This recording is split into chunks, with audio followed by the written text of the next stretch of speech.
Hello and welcome back to the podcast, We Are Selling. This week, we're going to have a focus on working with passion and getting stuck into that role that makes us the absolute best real estate professional. Now, I've had a goal to do this topic for a while, as many people will tell me it's different in our area, you don't understand in this state, Lee.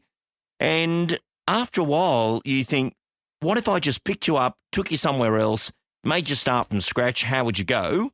Would you have the same objections, thinking? So today's story is perfect. A person from my own heart from the original plumbing world. Please welcome to our airways, Mr. Joel Hood. Thanks for having me, Lee. Now, Joel, you were a plumber before real estate. Yeah, 10 years of plumbing or just under. It sort of got to that point where it was start your own business and that would be a sort of journey for the rest of your life or make a change. It was around the time of the GFC. Work had definitely slowed up. The type of work that I enjoyed doing was the large sort of civil work. I was on the excavator a lot, the Bobcat. That sort of dried up and sort of became maintenance plumbing. And it was time for a change and transitioned after that 10-year mark to real estate in 2013. And it's been a fantastic ride since then.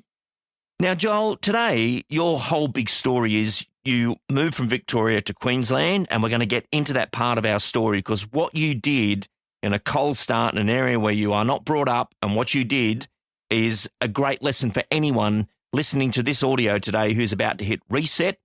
And one thing I say on this program a lot is every day you wake up, you're either whinging or winning. And today we're going to hear a winning story, but I'm going to go back in time.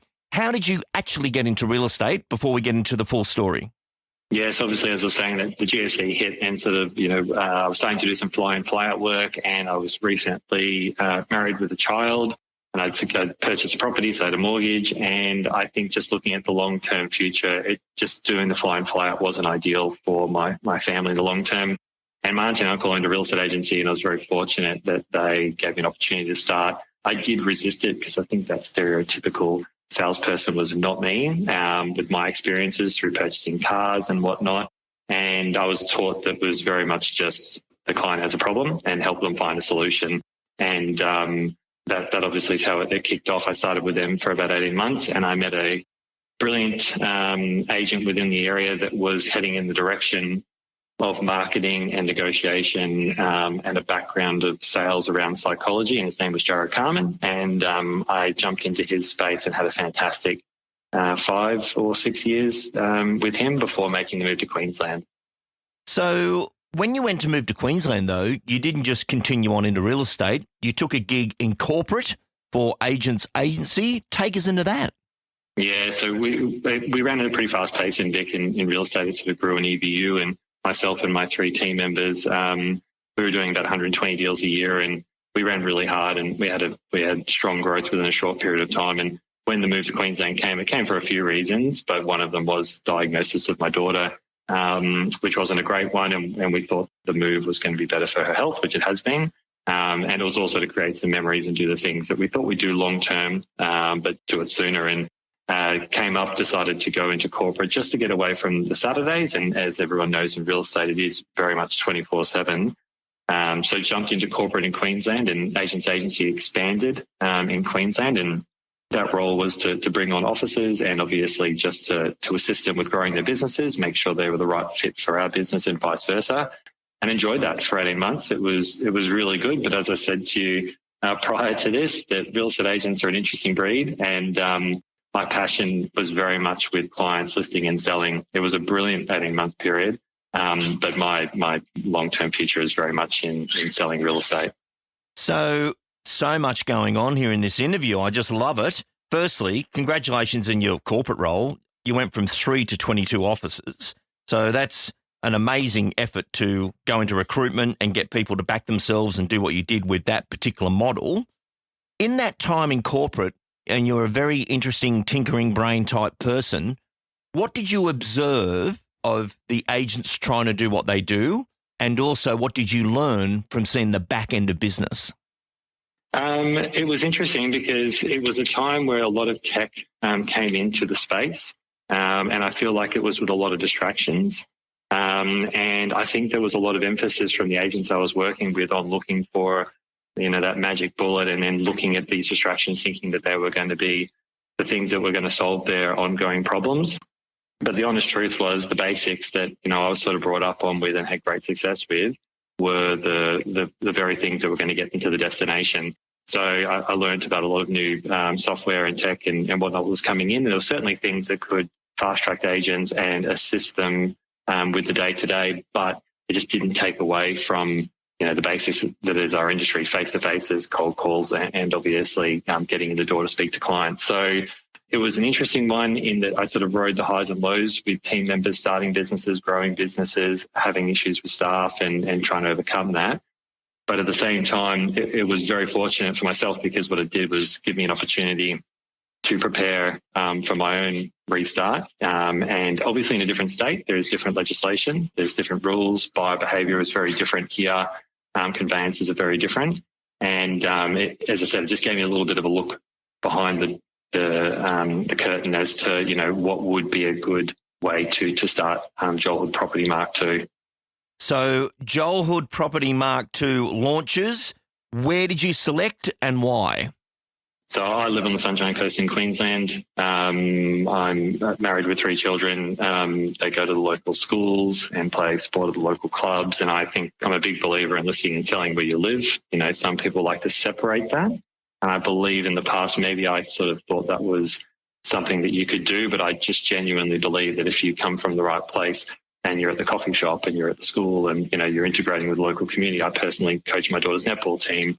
Like all of these things are business generators. I don't have to necessarily be wearing my logo on my shirt and whatnot, but just being a good member of the community is going to win your business in this industry.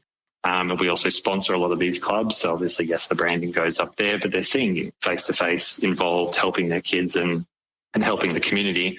We selected, obviously, the location in Coolum Beach, where we currently live, and we now have our office, and we work a postcode as such. And it was a matter of obviously looking at those that were already in the area and the opportunities, and we selected core areas within that postcode that we felt the most opportunity sat for taking market share quickly.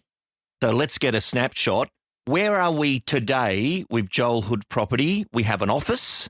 How many staff? So Joel Hood Property started August 2022, and it was myself and an assistant within that first 6 months. And we've got a rent roll with 240 managements. We've got 4, and that was a purchase rent roll. So I don't want to make it sound like I've had organic management. It was an opportunity that arose from a previous relationship. The agent that used to manage my properties in Queensland when I lived in Victoria reached out, and it was just not what it was. It was not a planned move, but it was an opportunity, and it came with a shop front. So we now have 3 offices. We settled on our 3rd today. So basically 3 offices that we've busted down walls to work between. So we've got 210 square metres. We've got 4 in property management, and we've got 16 team members in total. So 12 in sales and administration. So I run an EBU with a team of 5, and the others are standalone agents or administration. So it's happened very quickly. Very quickly. And Joel, I want you to go back to this first year, because for a lot of our listeners right now, they're going to go, what happened when you went to an area that you didn't grow up in? You've just landed on the beaches. No one knows who you are. What did you do? And what were the numbers in that first year for you? I think for me, the drive really came from, people telling me, it's very cliquey here. You're going to struggle to get in. The suburb numbers are lower. Things are different. I got told consistently from corporate team members within our business when I was in corporate that, Queensland's different, Joel, this marketplace is different. And my thought process was, well, people have properties, people need to sell properties. It can't be that different. It's just a matter of getting in front of them and obviously, working with them, assisting them and getting the deal done as such. So to me, I sort of just looked behind the scenes, and obviously with your training lead, it was nowhere near as in depth as what you train, but it was looking at a heap of different lead fields, reverse engineering and saying, this is the number of listings and sales I want to do. So this is the number of appraisals I need. Now, how do I get into those doors? Because the issue when you start cold is, yes, we had no data. We had no contacts, no past clients, no referrals. We had a few friends and no family. So it was trying to hit the ground running as quickly as possible. I chose a saturation letterbox strategy, cold calling. I did a purchase of some data, And then we just had presence in all the other fields. We took out a billboard, we went into the local paper. We put pointer boards out, obviously, quite religiously. And we had presence on social media, but we didn't sponsor. We did email marketing. We just wanted to be present in all of the spaces. But our main focus for getting indoors was cold callers ringing to get me in for appraisals and letterbox drops, information one fortnight, price drive, or requesting an appraisal the following.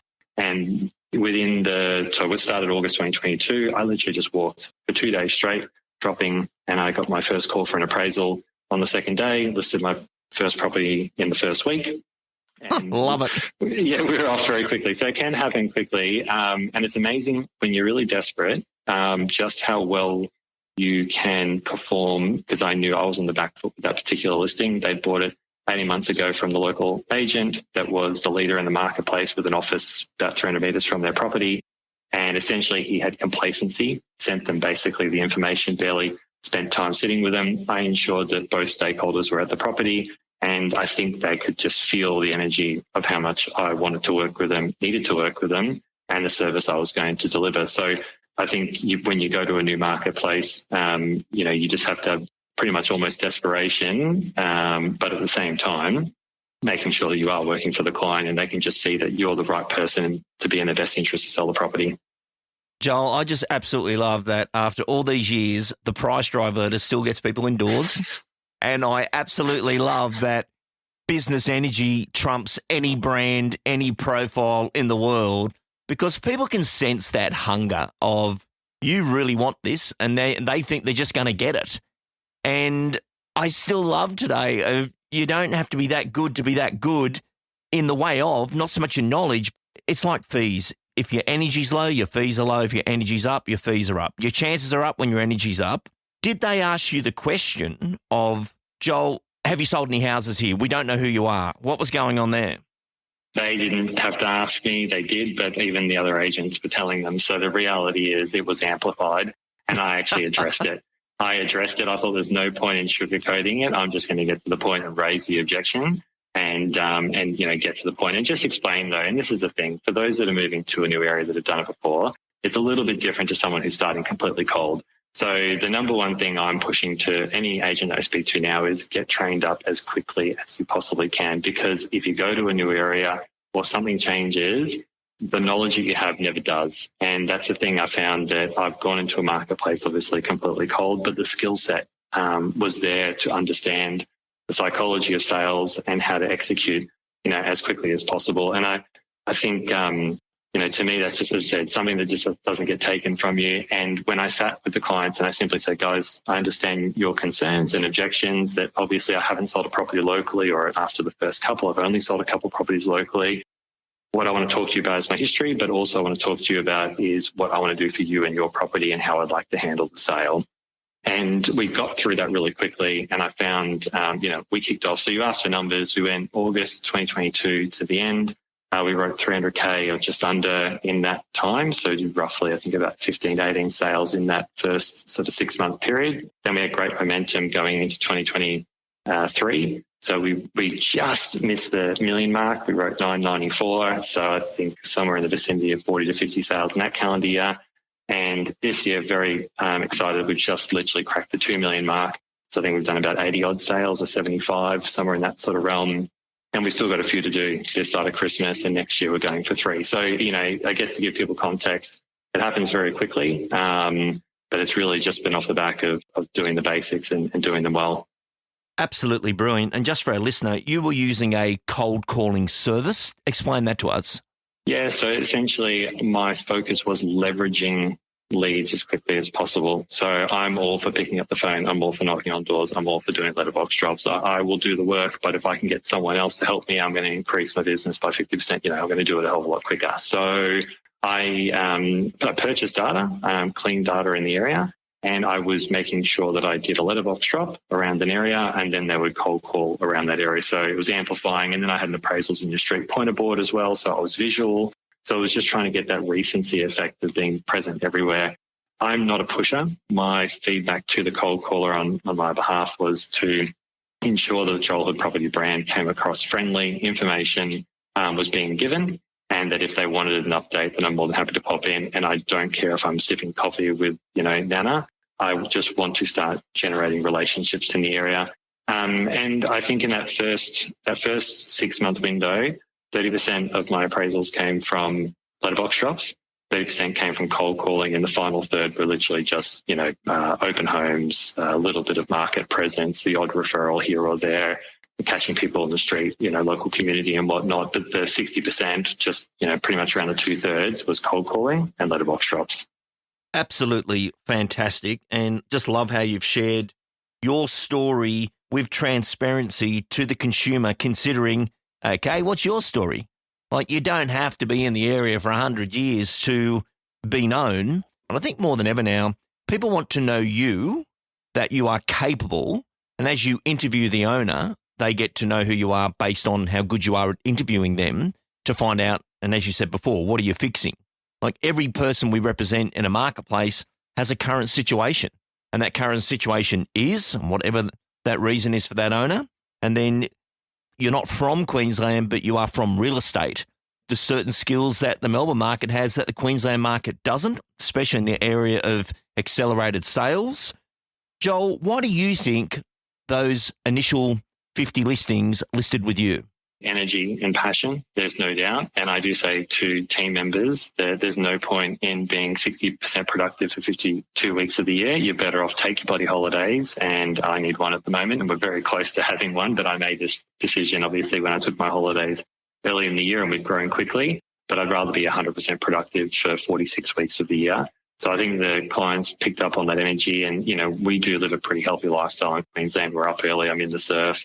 So the energy is obviously through the lifestyle that we live, but they could feel that.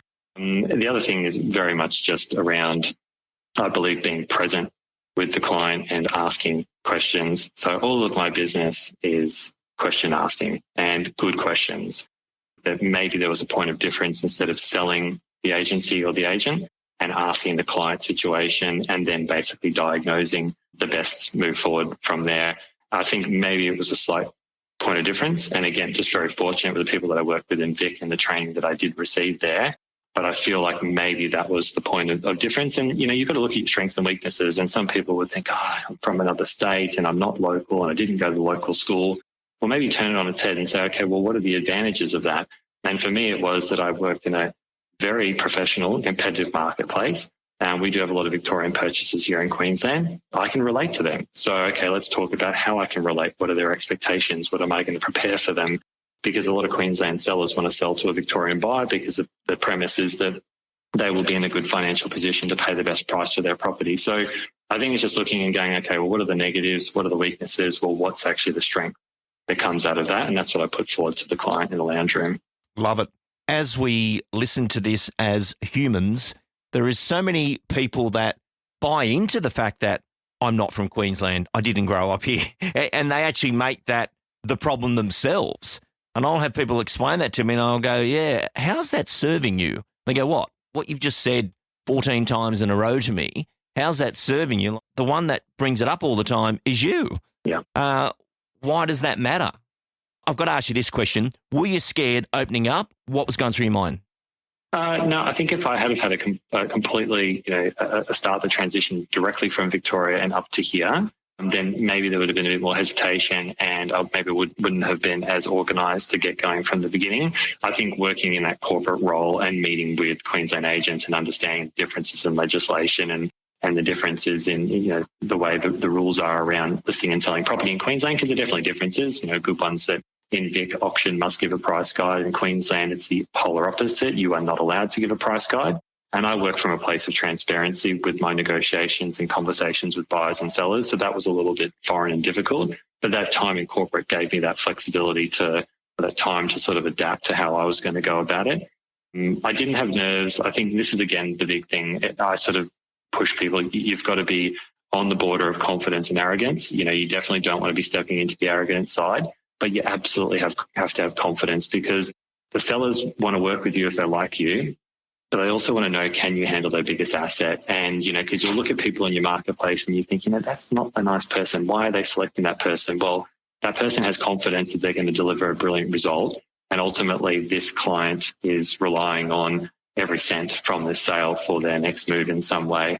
So, we sit right on that line and make sure we don't go across it, but we're there showing the client that we're confident we're going to get it across the line. And also, if you're really confident in your skill set and your training, and this is what I do push a lot of people, is if you have hesitation, there's two things. You don't have great product knowledge, or you just don't have the right skill set, and that can be improved. So I was going in really confident with my experiences going through other agencies' open homes and seeing what they were delivering, campaigns, days on market, and how they were speaking to clients, that I was going to be able to make some inroads. And I think, again, focus should be solely on yourself. I am always focused on what we're doing.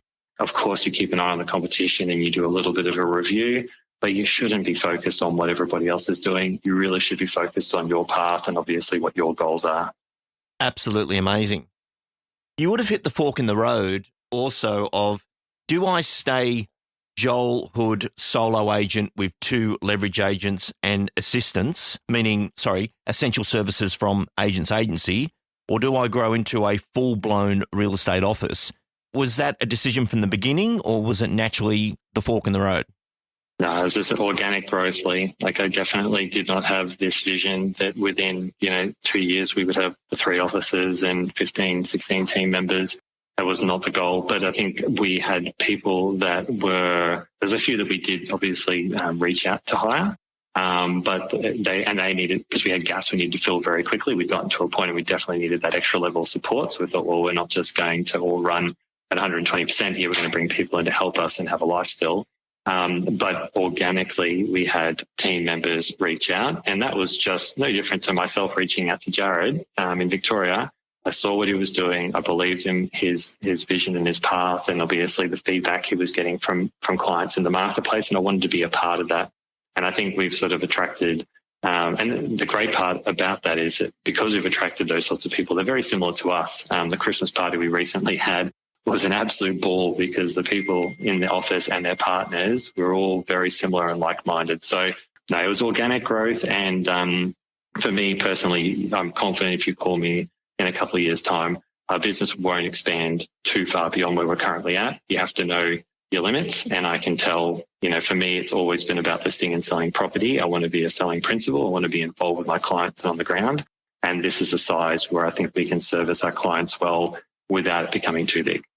Beautiful. Final question for anyone out there listening to this right now who's thinking about doing what you've done, what would be your advice? I mean, at the end of the day, I think a lot of people don't move on the basis, like we were making exceptional money in Victoria. And, the accountant sort of said, Joel, don't do this because essentially you'll be in a, good position in 5 to 10 years, do it down the track. But for me and for the family, we just weren't settled where we were, and this is where we knew we wanted to be. And there was personal reasons as well as to, why we wanted to make it happen sooner.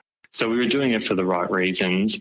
I think that the fear of doing things out of, like trying to step away from obviously and not obviously wanting to go on the basis that we were making so much money was not the right reasons. It's really just come down to passion. So the passion obviously led us to come up here, and then the passion brought us back into the industry. And the growth and the success we've had is because we were coming from a place that we really wanted to work in this field. We really wanted to work with this particular community, and we felt like we could make a difference. So I think the thing is that people that are listening kind of go, okay, is this the right move for me? They shouldn't be thinking financial. They should be thinking, where do I want to be in 10 and 20 years' time?